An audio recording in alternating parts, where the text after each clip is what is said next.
Welcome back, my name is LastKnownMeal and today I'm going to talk about Greedfall, a new action RPG from Spider's Studio. Basically, these are the guys that brought you games like Technomancer, Bound by Flame, etc, etc. And even though their games had a really nice idea behind them, still, the gameplay design was kinda iffy and broken for a lot of people. That's why these kind of games usually have 6 out of 10 or 5 out of 10 on Steam. So their previous work wasn't the best, even though those games were okay, they were not that bad.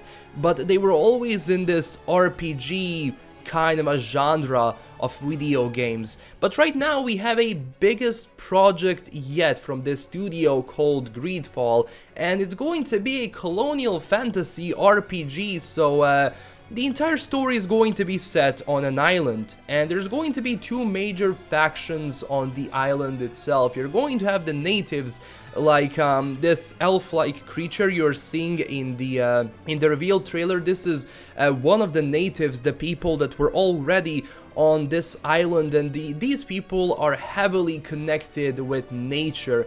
And then on the other side you have the colonials, who are coming with technology, well, basically 17th century baroque technology, and it's going to be a fight between them because these guys are looking for treasures and secrets that this place has to offer. Honestly, the number one thing is that this style is very unique, and playing this colonial fantasy RPG, and from what I'm seeing in the concept art, it definitely looks nice.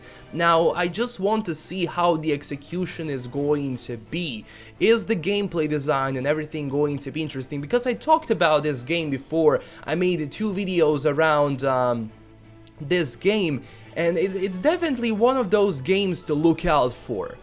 But I'm going to also tell you some new things I know about this game, because right now we have a new, how would I say, gameplay teaser where we're seeing a couple of monsters roaming the area, and what it seems like graphically, like, it doesn't look that bad. Now, there's going to be a lot of exploration in this game. Basically, the entire island is going to be divided between factions. And that means every single faction is going to have their own idea of what they want to do. So far, we know about 2 factions that are going to be present in the game. One of them is like a religious group of people that want to convert the entire island to their religion and what it's offering. We don't know much about that. And then on the other side you have the science group, which are basically all about harvesting the nature and the energy from the nature into their machines. So, I mean, machinery. It's not going to be sci-fi kind of a game. It's going to have 17th century technology, as I said. So, the main idea behind combat and exploration is going to rely a lot on diplomacy,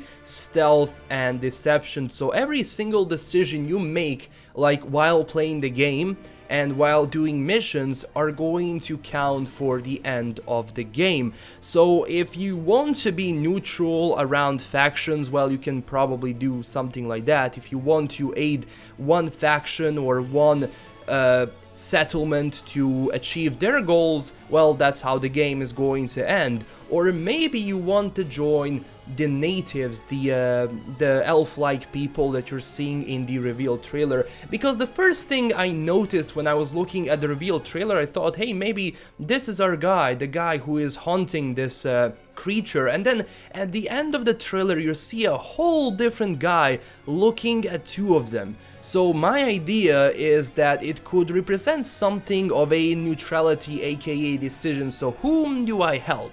Do I help this creature, or do I help this invading, how would I say, colonial? So it will definitely depend on your style, how you want to play the game, and how you want to well, portray yourself as a character, and how you want this world to end, like you want to see the end game. So it's definitely exciting. I love the style behind this game because, as I said, it's going to be a 17th century baroque style, and just looking at this concept art definitely is intriguing me to go and look out more for this game. So I'm definitely going to have more info for you guys when they release more info. Currently we don't know about the release date. It's just saying that it's coming in 2018 on PlayStation 4, Xbox One and PC. So far I'm not seeing a lot of coverage for this game. There is a Forbes article which is, well, not the best. It's more of a copy paste rather than journalism, but Rock Paper Shotgun did a very well, it's not a long article, but it's definitely going to give you new info about the game. I'm going to leave all those articles in the description below so you can go and read more about it. So every single decision that we make in this game is going to count towards the end.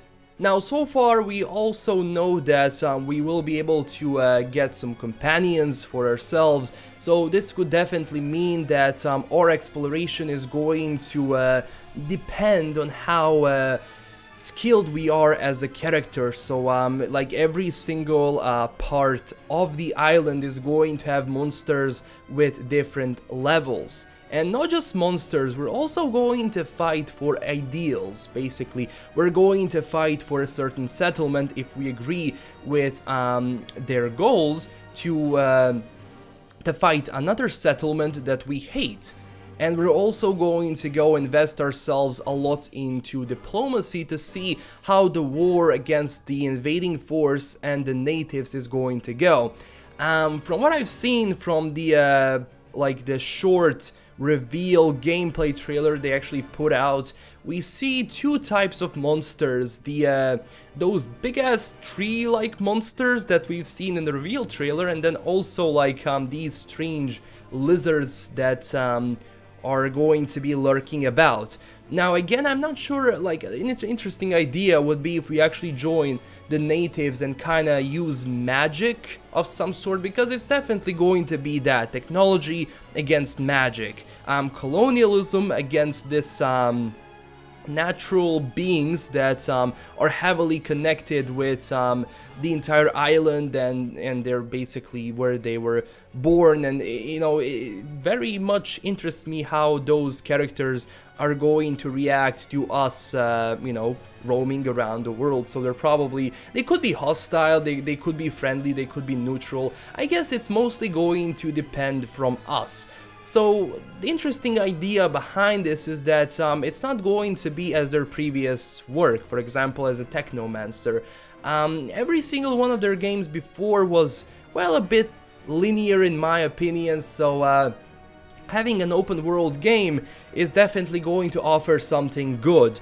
And the style of the game looks interesting, as I said, and it's definitely going to be a worth checking out as they release more info. So I'm going to report on this because I don't see many YouTubers reporting on this game, and it's definitely something that I'm interested in because I'm just looking for a new RPG to play. So if you want to see some more about the game, I'm going to leave you some links. There's also 2 previous videos I did about Greedfall, and as I said 1,000 times, when they release new info, it's going to be on this channel. Also, keep in mind that this game is actually being published by Focus Home Interactive, and what they're saying about that publisher, what Spider's Game Studio is talking about, their publishers, that they have the freedom to develop this game as they want it, and that's one of the most important things today when it comes to developing video games, is that when you have an idea, and if your publisher kind of lets you like just focus on that idea and really make it your own, it could be a really good game. So the entire weaponry and armor and stuff is going to be 17th century like, so I'm definitely looking forward to this game. Don't forget to tell me down below in the comment section below, what do you think about this? Like, are you going to be buying this game? Are you looking forward to this game? And also don't forget to smash that like and subscribe button. And that's it, LastKnownMeal signing out, and stay classy everyone. Bye bye.